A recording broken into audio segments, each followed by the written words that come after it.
Iyi ni radiyo BBC Gahuzamiryango ivugira i Londres kuri metero 19, 25, 31 na 41. Ivugira ku mirongo ya FM mu karere k'ibiyaga bigari no kuri interineti kuri bbcgahuza.com.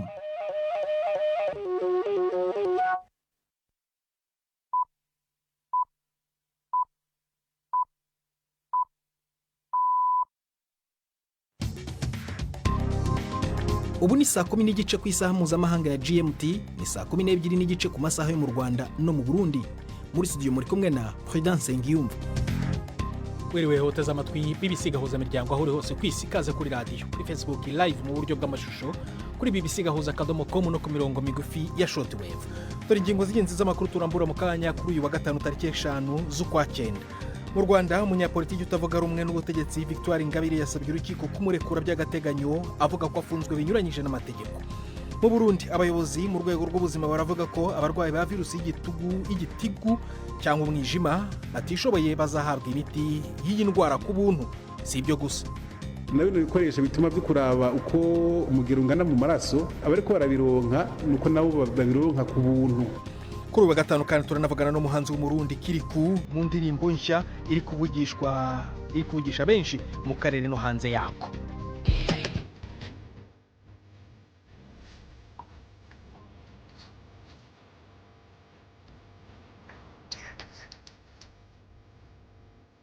Yayise aha nihe, uramenya impamvu mu kanya. Hari n'abaza muganga muri aya makuru babona Nina Iradukunda.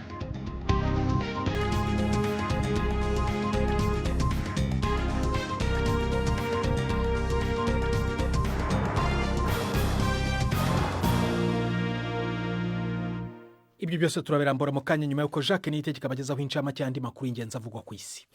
Perezida w'Uburusiya Putin yavuze ko atazemera ko ingabo zo mu bihugu byo mu burengerazuba bw'isi zoherezwa muri Ukraine mu rwego rwo kurindira iki gihugu umutekano, maze yongeraho ko Uburusiya buzaba bufite uburenganzira bwose bwo gutera izo ngabo ziramutse zoherejwe. Ariko perezida wa Ukraine Volodymyr Zelensky yavuze ko ingabo zo mu burengerazuba bw'isi zishobora gushyirwa mu gihugu cye mu rwego rw'amasezerano y'amahoro agamije kurangiza intambara n'Uburusiya. Ibihugu 26 byiyemeje kohereza ingabo muri Ukraine nk'ingwate y'amahoro kubera umutekano nyuma y'intambara, ariko umuvugizi wa perezida w'Uburusiya Dmitry Peskov yabwiye BBC ko ingabo z'amahanga muri Ukraine zaba ari ikibazo gikomeye ku Burusiya. Abakozi ba ONU bakora iperereza baravuga ko inyeshyamba zo mu mutwe wa M23 bivuga ko zishyigikiwe n'u Rwanda ndetse n'ingabo za leta ya Kongo n'imitwe yitwaje intwaro bakorana bose bakoze ibyaha bikomeye byibasira inyokomuntu mu burengerazuba bwa Repubulika ya Demokarasi ya Kongo. Icyegeranyo gishya cy'isira rya ONU ryagiye kureba uko ibintu bimeze, kivuga ko habayeho ubwicanyi bunyuranije n'amategeko, ugusahura n'ibikorwa by'urugomo rushingiye ku gitsina byabonetse henshi mu ntara ya Kivu ya ruguru. Ni inkuru ya Richard Kagoe mugezwaho na Prime Ndikumagenge.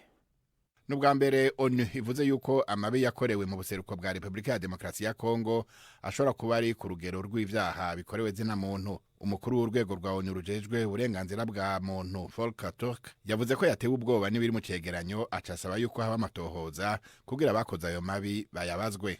Abakoze amatohoza basuzumye uko impande zompi zananiwe no gukingira abanyagihugu b'abasivile bari bahungiye ku mashuri n'ibitaro, cyane cyane igihe abagwanyi ba M23 bigarurira igisagara ca Goma. Ico cegeranyo kivuga kandi ko abitwaje ibigwanisho ingabo z'u Rwanda zabahaye inyigisho zongera zirabashigikira mu buryo bw'ingene barwana urugamba. Leta ya Kongo na M23 baherutse gushira umukono ku vyiyumviro ngenderwako mu kwezi kw'indwi ku buhuza bwa Qatar.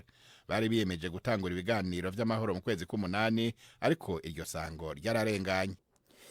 Hamas yashyize ahagaragara amashusho y'abanya-Israheli babiri yafashe bugwate bakomeje gufungirwa muri Gaza. Umwe witwa Gilbo Wadalal yafashwe amafoto asaba ko intambara yarangira akarekurwa, nubwo bwose ashobora kuba ibyo atarabivugaga ku bushake bwe. Israheli ariko yakajije umurego mu bitero byibasiye ahantu hamwe na hamwe mu mujyi wa Gaza, aho bivuga ko benshi mu bafashwe bugwate baherereye. Igisirikare cyayo kibasiye igorofa ndende aho ngaho nyuma yo kuburira ko ibitero byayo bizibanda ku nyubako nk'izo. hakomeje kuba urujijo ku bijyanye n'umubare nyawo w'abantu bahitanywe n'inkangu mu karere ka Darfur mu burengerazuba bwa Sudani. Leta iravuga ko itemeranya n'amakuru avuga ko hapfuye abantu babarirwa mu magana, ahubwo ikemeza ko abapfuye ari 2 gusa. Inyeshyamba zigenzura ku karere zo zivuga ko mu murenge wa Tarsine uri iyo bigwa haguye abantu 1000. Ni inkuru ya Barbara Preta Asha mugezweho na Yvette Kabatesi. Tarsine iherereye mu birunga mu gace ka Jabel Mara. Ubusanzwe biragoye kuhagera cyane cyane ubu bari mu bihe by'imvura. Abakozi ba Loni n'indi miryango ifasha barajyayo bifashishije ingamiya gutabara no kumenya neza ibyabaye. Minisiteri y'ubuzima ya Sudani yemeza ko abantu 2 ari bo bonyine bapfuye, nubwo inkangu yahitanye amatungo menshi n'ibiti 500 by'amacunga. Umuyobozi w'umutwe w'abarwanya leta ugenzura ko gace we yakomeje ku mibare yari yatangaje mbere, avuga ko agace kose karimwe abantu babarirwa mu 1000 bagwiriwe n'ubutaka. Abayobozi baho nabo bashimangira ko bamaze kubona imirambo amagana. Ubwiyongere bw'akazi muri Amerika bwaragabanutse cyane mu kwezi gushize kwa munani, mu gihe ubushomeri bwazamutse. Iyi mibare iremeza ko umuvuduko wagabanutse ku isoko ry'umurimo muri iki gihugu gifite ubukungu bukomeye kurusha ibindi ku isi, ku buryo bishoboka cyane ko bizatuma banki nkuru y'igihugu izagabanya inyungu zakwa ku nguzanyo mu mpera za kuno kwezi. Umujyanama mu by'ubukungu mu biro by'umukuru w'igihugu wa Amerika Kevin Hassett yavuze ko iyo mibare idashimishije, nubwo Perezida Trump yigeze kuvuga ko idatanga ishusho nyayo y'uko ibintu bimeze, maze yirukana komiseri w'ibiro bishinzwe ibarurisha mibare ry'umurimo. Umuryango w'abibumbye uravuga ko inkunga nshya izatuma imfashanyo y'ibiribwa ikomeza kuboneka ku bana barenga 300,000 bafite imirire mibi mu burasirazuba bw'amajyaruguru ya Nigeria. Miliyoni zisaga 30 z'amadolari zatanzwe na guverinoma ya Amerika nyuma yaho ishami rya ONU rishinzwe ibiribwa ku isi PAM ritakambye rigasaba ubufasha mu kwezi kwa 7. Ayo mafaranga azatuma haboneka byibura amafunguro 2 ku muntu buri munsi. Kugeza ubu imiryango myinshi yavuye mu byayo ihatirwa gusangira ifunguro rimwe. PAM ariko yari yaburiye ko ishobora gufunga ibiro by'imirire niba nta nkunga nshya ibonetse.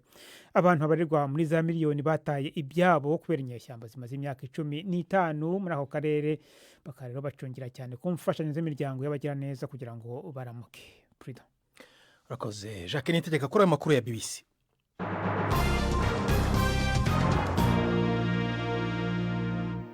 Ikaze ku makuru arambuye duhera mu Rwanda, aho umunyapolitiki utavuga rumwe n'ubutegetsi Victoire Ingabire yasabye urukiko rwisumbuye rwa Nyarugenge kumurekura by'agateganyo, avuga ko afunzwe binyuranyije n'amategeko. Urukiko rw'ibanze rwa Kicukiro yari yiyambaje ku ikubitiro rwatesheje agaciro ikirego cye, rutegeka ko akomeza gufungwa by'agateganyo mu gihe ategereje iburanishwa mu mizi. Ariko Madame Ingabire avuga ko gufungwa birenze itariki ya 17 z'ukwezi kwa 8 gushize yarangije iminsi 30 y'igifungo cy'agateganyo binyuranyije n'amategeko. Inkuru ya Jean Claude Mwambutsa i Kigali. Mu rukiko rwisumbuye rwa Nyarugenge, Ingabire Victoire yari kumwe n'abunganizi 3 bose b'Abanyarwanda barimo na Gatera Gashabana bamaranye igihe. Kuri iyi nshuro ntacyo Ingabire yavuze mu rukiko, ijambo yarihariye abamwunganira mu mategeko gusa.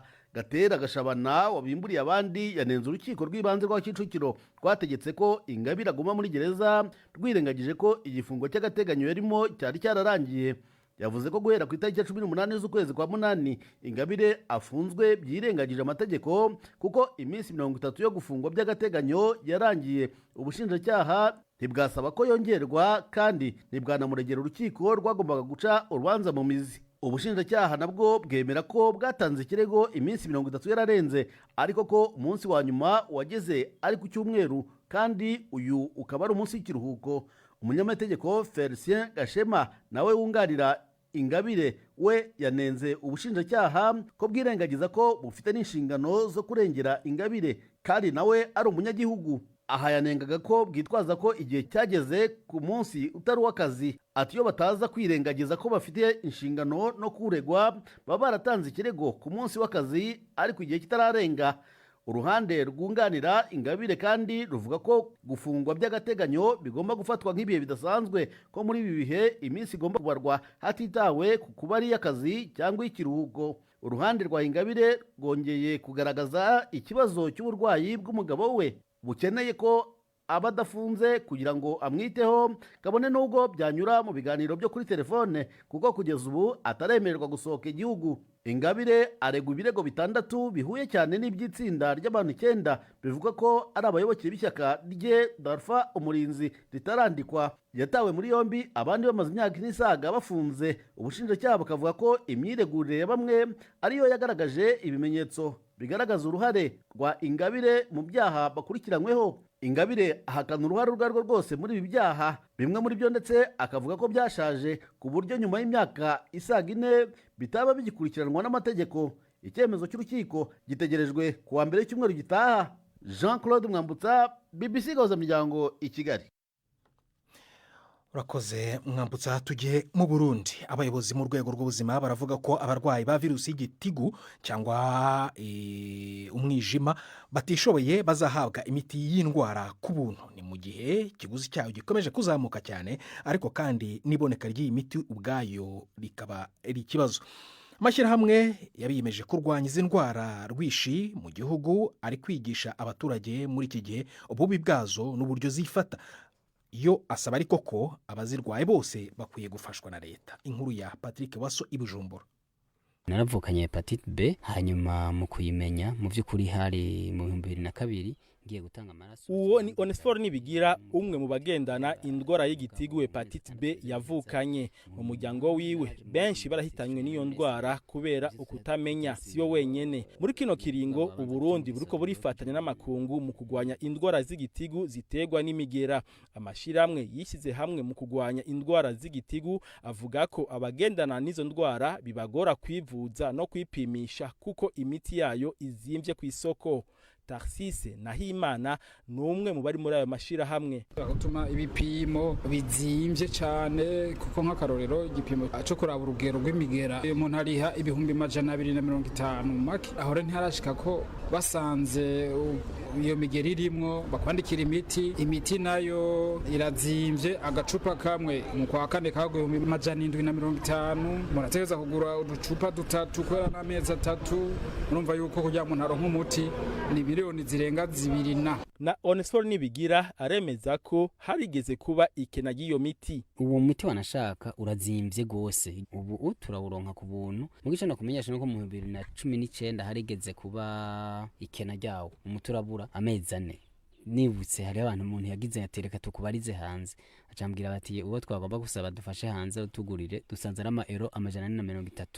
Mu mugambi w'igihugu ujeje kugwanya umugera wa sida, indwara zifatira mba vyirondoka hamwe n'imigera y'igitigu, bavuga ko ibiharuro by'abagendana izo ndwara z'igitigu mu Burundi bidaherutse gushirwa ku gihe, ariko bemeza ko ari kibazo cyo kwitaho cyane. Ni mu gihe indwara y'igitigu zituruka ku migera ziza mu kibanza c'indwi mu guhitana abantu benshi ku isi. Umuyobozi wo mugambi ni muganga Aime Ndayizeye. Nta vyigwa bihanitse rw'igihugu birakogwa, ariko ivyigwa byakozwe bimwe byarerekanye yuko mu bene gihugu bose abashika ibice 4.16 kwijana barafise umugera w'indwara y'igitigu ubwoko bwa B, abashika nabo ibice 8.12 kwijana barafise umugera w'igitigu ubwoko bwa C. Abandanya avuga ko leta igiye kwitwarika abagendana izo ndwara z'umugera w'igitigu mu kugira kigoro ko kuvuza abafise amikoro make. Ihangiro nuko abafise amikoro make bashobora kuronka iyo miti byoroshe. Mwarumvise ko iyo miti yaciye ihera n'ingoga. N'indere izoza tuzura turabe mbega n'abahebe n'igirwa bafise amikoro make bafise iyo ndwara kugira ngo bari bo bambere bayironka kandi bazoyihabwa ku buntu. Na bino bikoresho bituma by'ukuraba uko umugero ungana mu maraso abariko barabironka nuko nabo babironka ku buntu. Amashiramwe y'abagwanya izo ndwara bagasaba ko abazigendana bose bokoroherezwa. Patrick Waso, i Bujumbura. Urakoze Patrick Waso. Aho Bujumbura turasubirayo mu kanya gato cyane nyuma y'akaruhuko saa 12 zirenze iminota 46 mu Rwanda, 44 mu Rwanda no mu Burundi. Urayumva BBC Gahuzamiryango no kuri bbcgahuza.com. BBC Gahuzamiryango, Igoma. ni kuri FM 93.8. tujye mu Rwanda aho abana b'ingagi 40 biswe amazina mu gikorwa ngarukamwaka cyitabirwa n'ibyamamare bitandukanye bivuye ku isi yose. Leta ivuga ko kwita amazina ingagi biri muri gahunda yo kumenya umubare wa nyawo no kuzitaho bikwiye. Kugeza ubu izi ngagi zo mu birunga zibarirwa muri 600, ariko ikiguzi cy'amadolari 500 yo kuzisura ku muntu umwe kigonderwa na bake. Urwego rw'ubukerarugendo mu Rwanda ruvuga ko guhanika igiciro bituma umubare w'abantu bahura nazo ugabanuka, bityo zikabungwabungwa neza. Ivyo Bucyana ari muri uwo muhango adutegurira inkuru ikurikira. Braho neza. The name of my baby boy gorilla is Garuka. Garuka means come back. Uwo ni Kajanine, umwe mu bahanzi bazwi cyane uturuka mu gihugu cy'u Burundi. Mu muhango wo kwita izina abana b'ingagi mu Kinigi hafi ya parike y'Ibirunga. Thank you, murakoze. Kwita izina ingagi ubu bibaye ku nshuro ya 20. Kuri iyi nshuro hiswa amazina abana b'ingagi 40. Aba ni abavutse uyu mwaka ndetse n'umwaka ushize. Ikigo cy'igihugu cy'iterambere kivuga ko kwita ingagi amazina bifasha cyane mu gikorwa cyo kuzibungabunga, hamenyekana umubare wazo no gukurikirana ubuzima bwazo umunsi ku wundi. Parike y'Ibirunga ikora ku bihugu bitatu, u Rwanda, Uganda na Repubulika ya Demokarasi ya Kongo. Gusura ingagi ku ruhande rw'u Rwanda ni amadolari 1500 ku muntu. Birumvikana ko atari buri wese uzisura, ni igiciro kivugisha benshi. Ariko umuyobozi wa parike y'Ibirunga Bwana Prosper Wingeri yambwiye impamvu. Tubanze dusobanure ko nicyo kiguzi dukeneye kugira ngo tuzibungabunge, kuko zino ngagi ntabwo tuvuga ngo abantu bose baze bagenda bashaka kuza gusura ingagi. Nuvuga ngo tuba dufite buri munsi umubare ntarengwa w'abashobora kujya gusura izo ngagi. Kubu ngubu ni 112 gusa mu miryango dushaka kubasurisha 15. Buri muryango ujyamo abantu 8 gusa bakamaramo isaha imwe. Ni igiciro kinini cyane rero. Ubu ni amadolari 1500 ku muntu kugira ngo aje gusura ingagi. Twirinde ko twapfa kuzijyamo mu kajagari. Ubukerarugendo bw'ingagi nibwo bwa mbere bwinjiza amadevize menshi mu gihugu. Umwaka ushize ibikorwa byo gusura ingagi byinjije akayabo ka miliyoni 33 z'amadolari. Abashinzwe ubukerarugendo mu Rwanda bavuga ko buri mwaka 10% byayinjijwe n'ibikorwa by'ubukerarugendo asangizwa abaturage baturiye parike kugira ngo biteze imbere. Uyu mwaka abaturiye parike y'Ibirunga n'ibikorwa byabo by'iterambere bazasangizwa agera kuri miliyari 2 z'amafaranga y'u Rwanda nk'uko RDB ibivuga. Ibi ngo byagabanyije ku kigero cyo hejuru barushimusi babangamiraga ingagi. Nyamwange Vestine yahoze ashimuta inyamaswa muri parike y'Ibirunga na musanze abacururiza ibikorwa by'ubukorikori ngo kuri ubu ubuzima bwe bwarahindutse. Nkangiye nararaga nariye nk'inkware, ntabwo narirukankaga mpaka cyangwa yitega. Hari ukuntu twafataga imigano tukayisatagura ugacukura umwobo nka santimetero nk'eshatu kuri eshatu, noneho ugafata ya migano ukayisasa hejuru, noneho ya nkwari ikaza ikagwamo ukayisangamo, cyangwa n'akandi kanyamaswa tukatwotsa. Rero turagiye naje kugirirwa ubuntu RDB mpahano ho gukorera bivamo burundu. Leta y'u Rwanda itangaza ko yatangiye ibikorwa byo kwagura parike igasubizwa ubuso bungana na 54% yambuwe hagati y'umwaka wa 60 na 82. Yves Bucyana, BBC gahuza miryango mu Kinigi. Urakoze Yves. Aha ni uwo ni umutwe w'indirimbo nshya y'umurundi niyo nkuru Yusufu, umuhanzi umaze kumenyekana mu Burundi no hanze yabwo. Iyi ndirimbo ye ikunzwe muri iki gihe iri mu mujyo w'ubuhanzi bukunze gutanga ubutumwa bunyuze mu mvugo izimije. Ariko se Yusufu uzwi cyane ku izina ry'ubuhanzi rya Kiriku Akiri yashatse kuvuga iki? Mu gushaka kumenya imvano nyayo y'iyo ndirimbo n'icyamuteye kuyihimba, twivuganiye na nyirubwite yaganiriye na mugenzi wanjye Siriake Muhawe nayo. Aha turi mu gisigara ca Bujumbura neza aho bita kuri Village Market, na ahantu hadaniriza abantu benshi duhawaniye n'umuririmbyi Kiriku Akiri. Kiriku Akiri ubafite indirimbo iriko iravugisha abantu benshi mu rurimi rw'abasanisha, mu rurimi rw'abaririmbyi bavuga ngo iko ya trending. Nivyo yavumye banyize kidoma nja kubiti n'amabuye ndabakoma mwiyemeze ndi noma abamfitiye ishari koma koma kire gute nabateranye imbere gute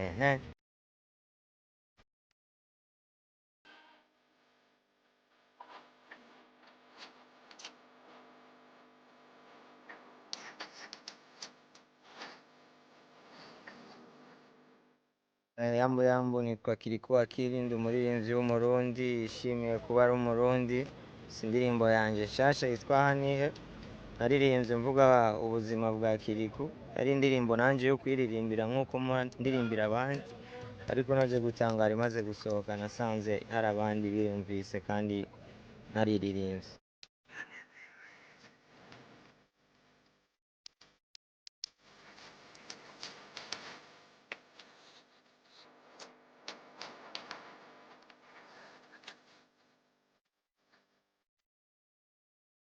iyo ndirimbo imaze gukundwa n'abantu bangana maze gukundwa n'abantu 1,600,000 washatse kuvuga iki Kiriko washatse kuvuga ubuzima bwa misi yose ukuntu haba hari abantu bagutega iminsi kandi mu buzima bwa misi yose umuntu wese aba yumva uno munsi yarateye intambwe kurusha ejo rero nashatse ko umuntu wese yokwishimira uyu munsi atitaye ku byo yateguye bitakunze atitaye kuri kahise ariko akumva ko uyu munsi yateye intambwe kuba ubwihema gusa uyu munsi aba ari intambwe irenze wari witeze ko iyi ndirimbo izomenyekana igashika kure nk'uko ntabyo nari niteze kubera nayiririmbye nisunze ku buzima bwanje hari abantu benshi bayizi niyo ndirimbo igezweho aka kanya umweye ndi murayizi uwo turamwemera n'umusani wacu dukunda cyane kandi yaturirimbiye indirimbo bo yarajyanjaguye kuri iyi ariko kutubereka n'indirimbo nziza cyane iryoshe yanabaze ko yumva baririmba misi ndayumva yanditse ko aha nihe uririmbye bavuga gute salama areko kuba nteze imisi salama areko kwifuza ko jewe no subira inyuma aha ni salama areko kuba neza imisi no bamenyesha ko ndabarenze muri no misi salama aleko kubivuza yuko jewe nsubira inyuma salama aleko kubavuze yuko je nazogera kure ani kuri BBC Yarsiri yake muhawe nayo mu gisagara ca Bujumbura hagufi ya Village Market.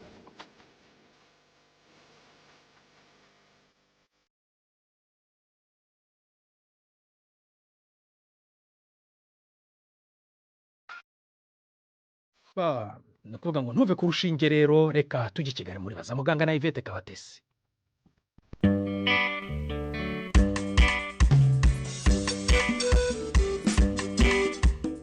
miyopi ni uburwayi bukunze kwibasira abatari bake ariko nk'uko twabibonye ubushize ishobora no kwibasira abana. Ese mu gihe itavuye neza mu bana ishobora kubatera izihe ngorane? Mu gice cya kabiri kuri indwara turacyari kumwe na muganga Alex Nyemazi mu ivuriro Kigali Eye Consultant. Iyo yaje kwa muganga tugasuzuma tugasanga amaso yatabona ashobora kuba atareba mu kigero kimwe, ibyo birasanzwe, ariko hari n'igihe usanga noneho amaso ntareba kimwe kandi rimwe muri iryo ngiryo nta kintu warikorera, byararangiye. Ibyo rero kuvuga ngo byararangiye ni igihe yarengeje imyaka 7 y'amavuko. Iyo afite icyo kibazo cya myopi ku myaka 7 ntubikosore, biba bigoye cyane ko iryo jisho rireba nabi kurusha irindi rizakosorwa ngo ryongere rirebe neza. Ibyo nibyo twita amblyopia. Ubwo biba ari ku ruhe rugero kutabona? Kubona tubishyira muri kategori 3. Hari ibyo bita normal vision cyangwa kubona nyabyo. Hari icyo twita vision impairment, kuba utabona ariko bigereranyije. Noneho hari n'ubuhumyi. So umuntu utabona neza cyangwa wahumye ni wa muntu ijisho rye rizima riba rireba munsi ya 3 metero. Uwo muntu aba yarahumye. Ariko turavuga amblyopia yatewe no kutabona kwa myopia, kuko hari na amblyopia iterwa n'ibindi bibazo byo kutabona nabyo dushobora kuzavugaho ubundi. Hama rero wakomeje uti hari ibikosorwa. Umwana wagize iki kibazo cya myopia kiri muto afashwe iki kwa muganga? Icyambere na mbere umwana agomba kuza kwa muganga, ababyeyi babyumve, n'uwibagirwa ibintu byose twavuze. Ntibibagirwe ko twavuze ko umwana agomba gusuzumishwa amaso mbere y'imyaka 7. So yaje kwisuzumisha noneho dusanze afite myopia. Ikintu cyambere na mbere myopia ikosorwa no kwambara indorerwamo. Lunette ni indwara rwose iyo yafashwe bukiri kare ishobora gukira cyangwa se ukabana nayo kandi wambaye rinete neza ukabaho ubuzima bwawe bwose nta n'ikibazo biguteje. Hari mu bindi bihugu cyangwa na hano mu Rwanda abishoboye bambara contact lenses bashyira mu mboni, nabwo ku bana hari igihe usanga zibajena tukavuga ngo reka tubambike rinete ducomeka mu jisho bazatwambare bakuze, kubera ko nazo zigira ibindi bibazo. Ntabwo wazambara abana bakuba amaso, ntiwazambara muri aya mavumbi tugira inaha ngaha. Hari na miyopi ugeraho ku myaka runaka ikabagwa kandi igakosorwa miyopi, cyane cyane iyo wageze ku myaka runaka y'ubukure. Hari n'abana babagwa bikiri kare iyo ari miyopi iri hejuru cyane. Miyopi iri hejuru cyane cyangwa ibyo twita pathological myopia ni iyo yarenze 6, kandi iyo tuvuze 6 ni umubare w'ikirahure bambara kandi biri mwe cyangwa minus cyangwa gukuramo, kuko ari gukuramo no guteranya. Nuko rero bigira hari ubundi buryo dushyiramo imiti, akajya ahora ashyiramo imiti igabanya kureba hafi bigatuma ijisho rireba kure, ariko ibyo nabyo hano ababyeyi kubona uwo muti ahora ashyiramo bisa nkaho rinete arizo zikora neza kurusha cyangwa byoroshye kuzikoresha kurusha gushyiramo imiti cyangwa contact lenses cyangwa kubaga. Ariko ndakuvuga ngo miyopi niyo ikunze kugaragara cyane mu bana. Miyopi iri muri kategori ya refractive errors cyangwa za ndwara zitera ubuhumyi bukosorwa n'indorerwamo cyangwa ibyo navugaga. Ariko hari izindi ndwara zitera ubuhumyi usibye refractive errors, nko ku mboni nka keratoconus, imboni yikunje yabaye nk'akabumbi, iyo nayo irahari mu gihugu, irahari ku isi, itera ibibazo. Hari uburwayi bundi nka cataract cyangwa ishaza. Abantu bibwira ko ishaza ari iry'abantu bakuru. Umuntu wese yarwara ishaza, n'abana baranarivukana. Nubwo hari abarivukana, hari n'abandi bariza kubera impamvu nko gukomereka, hari imiti unywa ikagutera ishaza. Hari noneho kuvuka umubyeyi wawe yaratwite akarwara, bya bindi bajya babwira ababyeyi ngo mujye kwisuzumisha kunda. Nyine izo ndwara baba basuzuma umubyeyi, iyo azirwaye cyangwa infection atwite zizatuma umwana avukana ubuhumyi. Ubwo buhumyi bushobora kuza ku mboni, bushobora kuza kuri lenzi nk'uko twayivuze, bushobora no kujya ku ndiba y'ijisho ukavukana nk'inkovu ahantu ku ndiba, ibyo twita toxoplasmosis cyangwa toxo. Izo zose zituruka ku mubyeyi uko mama yaragutwite bikaza mu maso yawe. Dufate n'urundi rugero, abana bavuka batujuje ibiro, bariya bakuri risk yo guhuma iri hejuru cyane. Bisaba ko umwana wavutse atujuje ibiro, ikintu cya mbere mu bikorwa byose agomba gusuzumwa amaso akiri mu bitaro. Bitabaye ibyo ubuhumyi azagira ntibukosorwa, ni ba bantu ujya ubona mu nzira bagenda agakoni, kubera yuko indiba ye yarangiritse burundu kubera ko bitashoboye kugaragara mbere muri bya byumweru 2-3 ukwezi akivuka. So hari noneho kuvukana n'ibindi bibazo, ukavuka ufite ibibazo mu mutwe, twana tuvuka no za trisomy cyangwa autisme. Abo bana bose baba bafite risk yuko bazagira ibibazo byo kutabona. So ubuhumyi mu bana cyangwa kutabona mu bana bifata ibintu byinshi cyane kuva kiri mu nda kugeza avutse. Muganga Alex Nyemazi watubwiraga kuri miyopi ndetse n'ubundi burwayi bw'amaso bushobora kwibasira abana. Ni hano rero dusoreje. Twibutse ko mukomeza kohereza ibibazo ikiganiro ukasa nuko amabaruwa 2790. Email ni bazamuganga@gmail.com. Muramuke neza. Uramukeho nawe Yvette na muganga mwaganiraga mbere yo kuva muri studio. Jacques Neteka aragarutse kutugezaho amakuru agezweho ya BBC mu mahanga.